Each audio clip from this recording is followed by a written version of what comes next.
अथ श्रीलक्ष्मी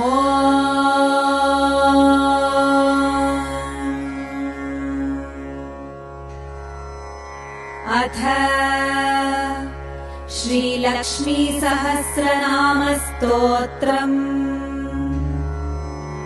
ध्यानम्। पद्मनाभप्रियां देवीं पद्माक्षीं पद्मवासिनीं पद्मवक्त्रां पद्महस्तां वन्दे पद्मामहर्निशम्। पूर्णेन्दुवदनां दिव्यरत्नाभरणभूषितां वरदाभयहस्ताढ्यां ध्यायेच्चन्द्रसहोदरीम्। इच्छारूपां भगवतः सच्चिदानन्दरूपिणीम्। सर्वज्ञां सर्वजननीं विष्णुवक्षस्थलालयाम्। दयालुमनिशं ध्यायेत् सुखसिद्धिस्वरूपिणीम्। हरिः ओम्।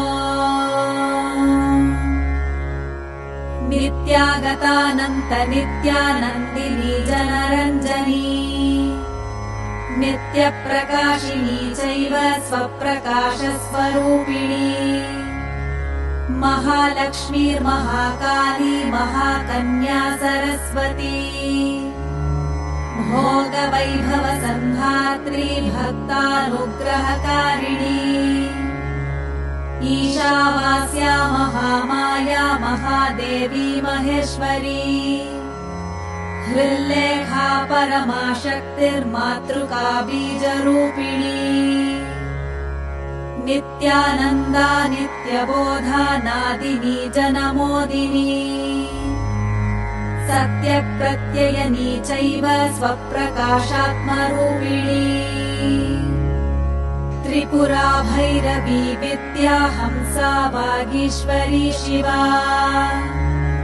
वाग्देवी च महारात्रिः कालरात्रिस्त्रिलोचना।